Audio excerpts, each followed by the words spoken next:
sa première nuit de liberté. Mon père à Paris l'a passé, endormi sur une poubelle.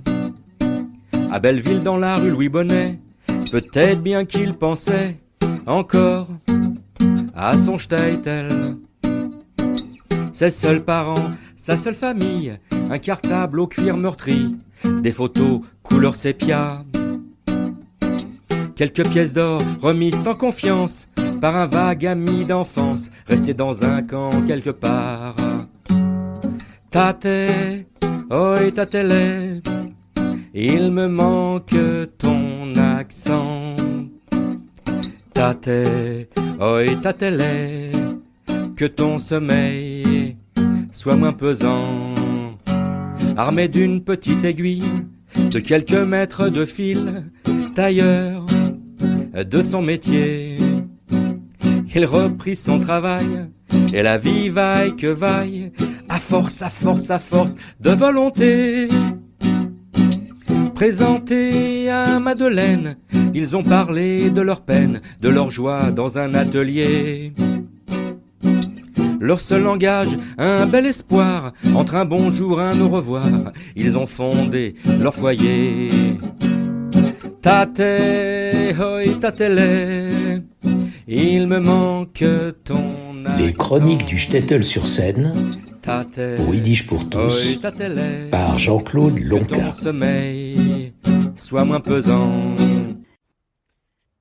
Chronique du 20 février 2017. Centre Pompidou.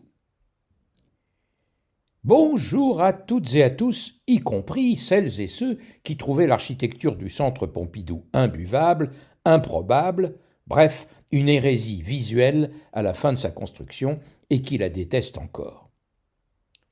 J'ai vu la raffinerie s'installer dans un lieu à usage de parking, jonché de débris divers et brocantes occasionnelles, où des démunis vendaient ce qu'ils avaient encore de vendable pour récupérer quelques sous, côtoyant les receleurs d'objets picorés chez l'habitant moyen. Je n'ai jamais dit que c'était moche, ni que c'était beau, mais il fallait oser, au même titre que la construction de la Tour Eiffel, dont la durabilité, oui je sais, je devrais écrire longévité, qui sonne longévité, devait être éphémère. La couleur bleue pour l'air, la couleur rouge pour le sang, la couleur verte pour la nature, le blanc pour la banquise. Des tuyaux, oui, mais on a tous besoin de tuyaux pour avancer. Vous avez compris, j'aime le centre Pompidou et j'adore m'y promener, et pour les détracteurs, une fois que t'es dedans et en haut, c'est comme sur la Tour Eiffel, tu ne vois plus le bâtiment. Je sais que nombreux parmi vous sont ceux qui ont confié leurs souvenirs de jeunesse et de leur rapport avec leurs parents. Contrairement à ma frangine, je n'ai pas eu de crise d'adolescence et, je ne sais pas si la génétique y est pour quelque chose, mais Jérémie, le fiston, n'en a pas fait non plus. Je n'ai pas eu de confrontation ni avec mon père ni avec ma mère. Ça discutait ferme sur plein de sujets, sauf sur celui de la sexualité et de tout ce qui va avec, érotisme, sensualité, gar nicht. Volupté rimait avec bien matériel, plaisir avec la nourriture, les loisirs et les voyages, jouissance avec la possession de biens, etc. Des Merden Sie sich, la sexualité, comme les montages en kit de chez Ikea, débrouille-toi. Concernant la Pologne, que ce soit mon père ou ses amis, ce pays n'existait qu'en tant que cimetière dénué de sépultures. On ne parlait pratiquement jamais de la Pologne à la maison.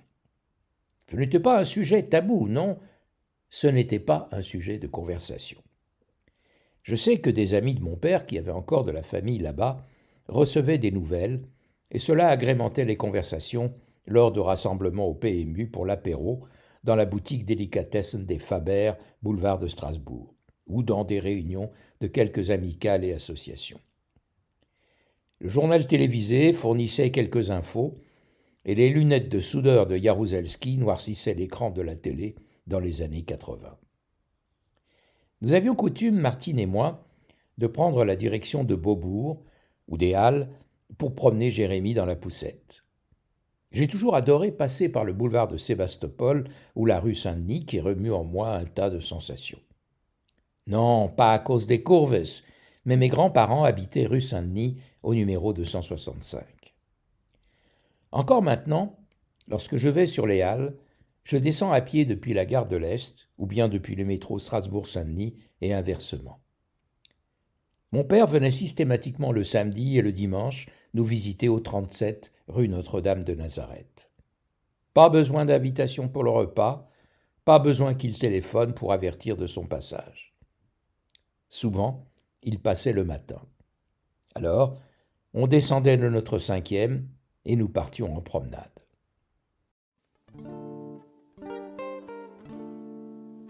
Toi t'es comme le centre Beaubourg, t'as les tuyaux à l'extérieur, leur structure de plastique tout autour.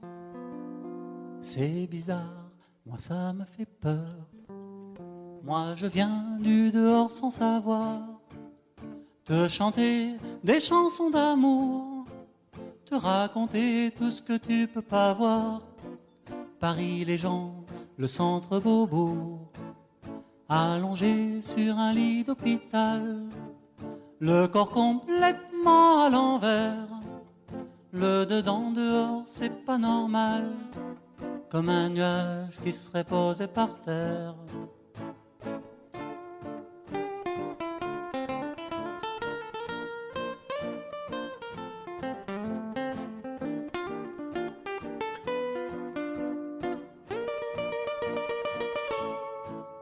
Toi t'es comme le centre Beaubourg, t'as les tuyaux à l'extérieur, et dedans la culture et l'humour. Quel dommage que tout cela meure. Toi t'es comme le centre Beaubourg, et devant tout ça moi je pleure. J'ose plus te parler d'amour, j'ose plus te donner mes fleurs.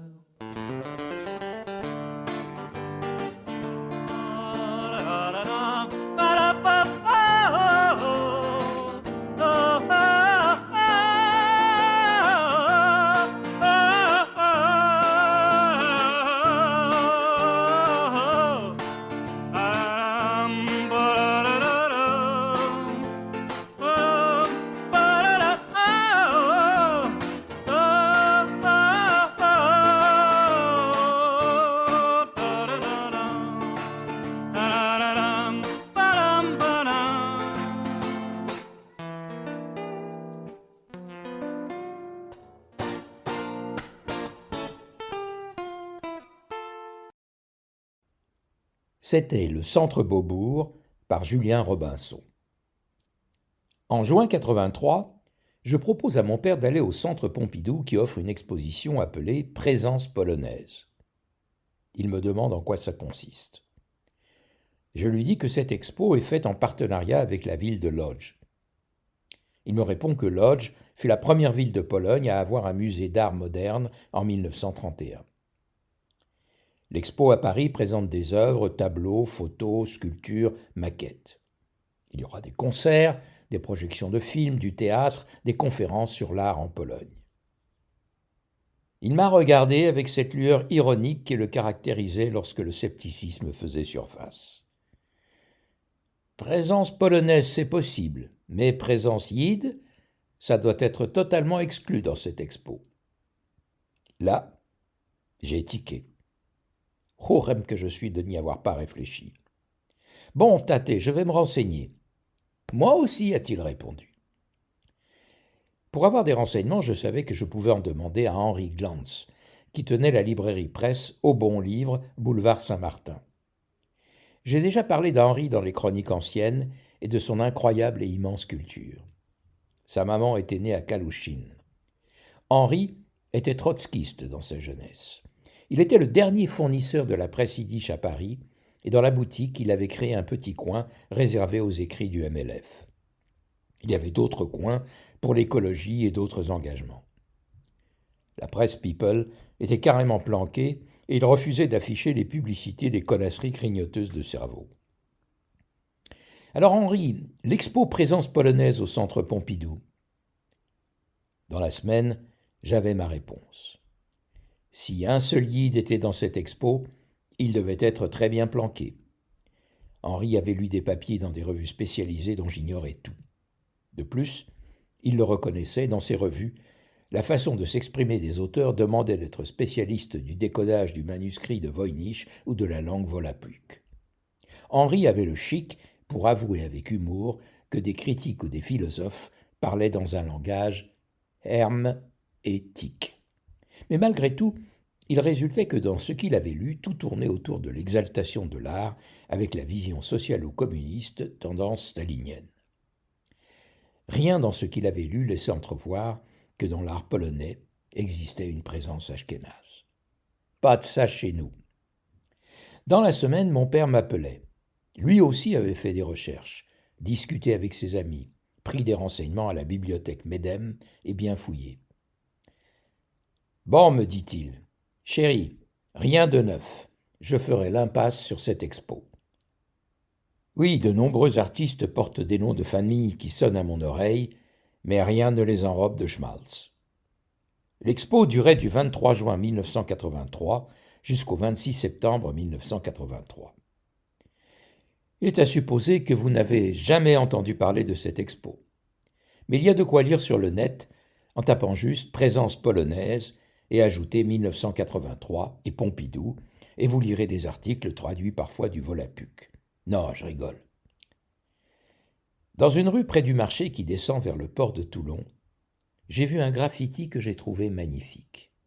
Il était écrit « L'amour, pas de frontières ». Aïte Wort zu alle. Papa me disait, mon fils, ces balles, ces feux d'artifice et tous ces spectateurs, c'est pour louer ta venue et le chemin que j'ai parcouru. Papa, t'étais un beau conteur. Tate, oi, tatele, il me manque ton accent. Tate, oi, tatele, que ton sommeil soit moins pesant. Quand maman s'en est allée, après 20 ans à tes côtés, ce fut comme un coup de poignard.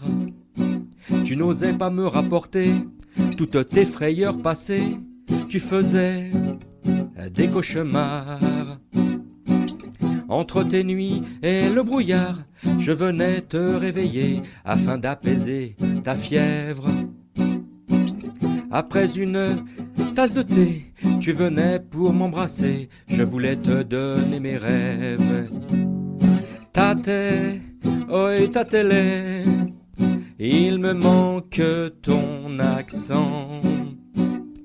Tate, oi, tatele, que ton sommeil soit moins pesant. Vous venez d'entendre une émission originale de Radio Yiddish pour tous. Seule radio au monde à diffuser la culture yiddish 24 heures sur 24, Radio Yiddish pour tous fonctionne grâce au seul soutien financier des membres et donateurs de Yiddish pour tous. Vous pouvez vous aussi apporter votre contribution à la diffusion de notre culture. Pour cela, rendez-vous sur notre site www.yiddishpourtous.org www.yiddishpourtous en un seul mot, .org